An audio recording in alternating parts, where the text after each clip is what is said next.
Arxeologiyada ba'zan bitta topilma butun tarixni o'zgartirgandek ko'rinadi, lekin keyin bilasiz, u yoki noto'g'ri talqin qilingan, yoki ataylab yasab qo'yilgan, yoki shunchaki biz hali tushunmaydigan darajada noyob. Eng xavflisi, odamlar sirni fakt deb qabul qilib yuboradi. Bugun 12 ta eng bahsli topilmani ko'ramiz. Qaysi biri fosh bo'lgan yolg'on, qaysi biri haligacha jumboq, qaysi biri esa oddiyroq izohga ega. Bahslar odatda 3 joyda tug'iladi. Birinchisi, topilmaning yoshi va kelib chiqishi noaniq bo'lsa. Ikkinchisi, topilma juda mos kelib qolsa, ya'ni odamlar xohlagan hikoyani tasdiqlab turgandek ko'rinsa. Uchinchisi, laboratoriya izlari zamonaviy asboblarni ko'rsatib qo'ysa. Shuning uchun bugun har topilmada bitta asosiy savolga javob beramiz. Nega olimlar bunga ishonmaydi yoki nega hali ham bahs bor? 1912-yilda Angliyada Piltdown odami topildi deb butun dunyo hayajonga tushgan, go'yoki odam evolyutsiyasidagi yo'qolgan halqa. Yillar o'tib 1953-yilda u soxtalik ekani isbotlandi. Suyaklar turli jonzotlardan aralashtirib qo'yilgan, tishlar esa odamnikiga o'xshasin deb ishlov berilgan. Eng dahshatlisi shundaki, bu yolg'on o'nlab yillar ilmiy muhokamalarga ta'sir qilgan. Bu topilma arxeologiyada nufus ham adashtirishi mumkin degan saboq bo'lib qoldi. AQShning Minnesota shtatida topilgan Kensington runa toshi. Undagi yozuv go'yoki 1362-yilda bu yerga kelgan skandinav sayyohlari haqida deydi. Muammo, til va runalar bo'yicha mutaxassislar orasida shubha ko'p bo'lgan. Yozuv o'sha davrga mos emas degan e'tirozlar ham, baribir ehtimol bor degan qarashlar ham uchraydi. Minnesota tarixiy jamiyati manbalarida ham bu topilma atrofida agar soxta bo'lsa, kim va qanday qilgan degan savollar muhokama qilinadi. Shu bois u tarixiy romantika bilan ehtiyotkor ilm orasidagi eng mashhur tortishuvlardan biri. Peruda Ika toshlari deb mashhur bo'lgan toshlarda dinozavrga o'xshash rasmlar, hatto zamonaviy manzaralarga o'xshash chizmalar borligi aytiladi. Ilmiy jamoa ularni asosan soxta deb hisoblaydi. 1960-yillarda ayrim dehqonlar turistlarga sotish uchun chizib berganini tan olgan holatlar keltiriladi. Shunga qaramay, internetda hanuz bu qadimiy sir degan da'volar aylanadi. Bu topilma bizga bitta narsani o'rgatadi. Tasvir qanchalik shov-shuvli bo'lsa, tekshiruv shunchalik qattiq bo'lishi kerak. Kristal bosh suyaklarni ko'rgan odam darrov Maya yoki Azteklar siri deb o'ylab qoladi. Lekin tekshiruvlarda ayrim namunalar zamonaviy ishlov izlarini ko'rsatgani. Masalan, Smithsonian bu mavzuda soxta kristal bosh suyak haqida alohida maqola ham chiqargani bor. Kimdir uni qadimgi deb sotadi. Odamlar esa afsonani yoqtirgani uchun tez ishonadi. Shuning uchun bu topilma ko'rinishi emas, asbob izi hal qiluvchi ekanini ko'rsatadi. Iroqda topilgan sopol idish ichidagi mis va temir qismlar qadimiy batareya degan shov-shuvga sabab bo'lgan.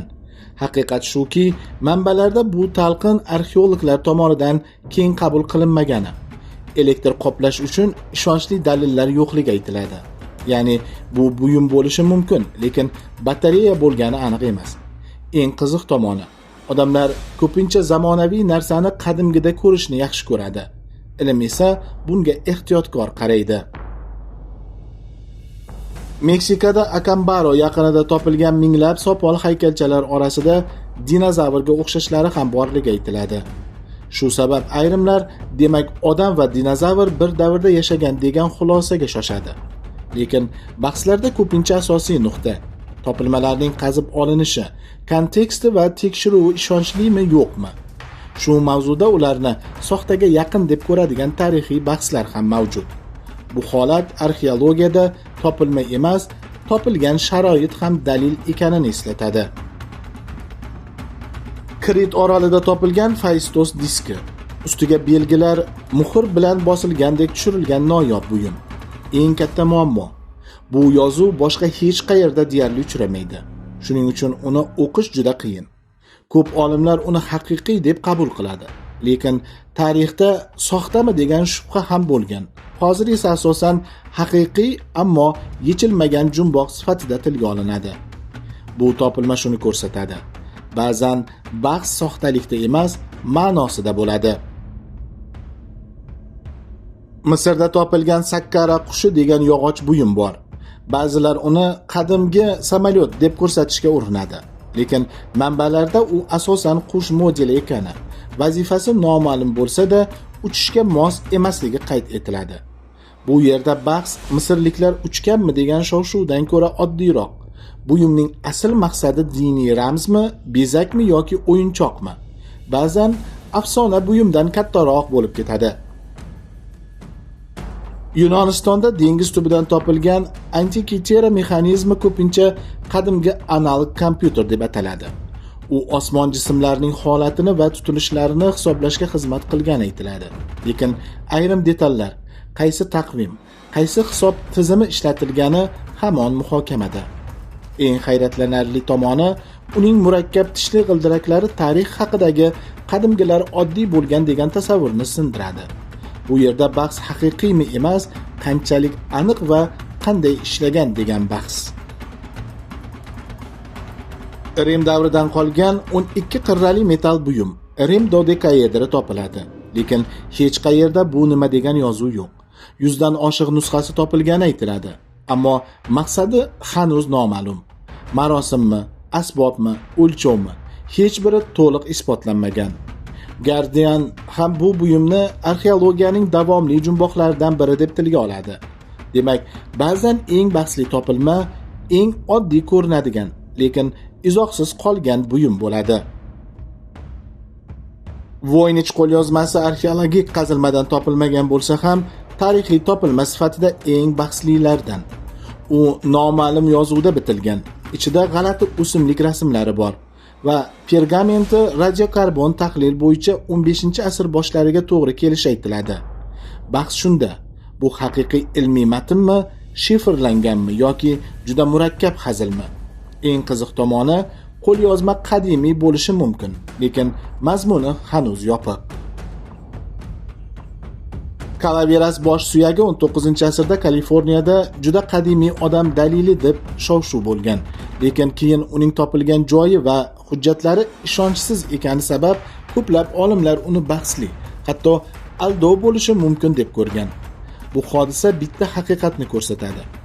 Arxeologiyada suyakning o'zi emas, u chiqqan qatlam va aniq hujjatlashtirish eng katta dalil. Shuning uchun Calaveras bosh suyagi tarixni o'zgartirgan topilma emas, balki shov-shuv dalildan tez tarqaladi degan ogohlantirish. Xulosa oddiy. Arxeologiyada hayrat boshlanish, dalil yakun. Piltdown odami kabi voqealar ilmni ehtiyotkor qildi. Kristal bosh suyaklar esa zamonaviy soxtakorlik muzeyigacha kirib kelishini ko'rsatdi. Phaistos diski va Rim dodekaedri esa haqiqiy bo'lsa ham jumboq qolishi mumkin degan haqiqatni eslatadi. Shuning uchun har safar tarix qayta yozildi degan sarlavhani ko'rsangiz, bitta savol bering. Bunga laboratoriya nima deydi? Endi savol sizga. Bu 12 topilmadan qaysi biri sizga eng ishonarli ko'rindi? Qaysi biri esa eng shubhali? Ba'zan sirni topilmaning o'zi emas, uni qanday tekshirganimiz ochib beradi. Agar siz ham arxeologiyada afsona qayerda tugab, fakt qayerda boshlanishini bilmoqchi bo'lsangiz, men qo'shimcha dalillar va rasmlar bilan Telegramda davom ettiraman. Qo'shimcha materiallar va kengaytirilgan izohlar faqat Telegram kanalimizda.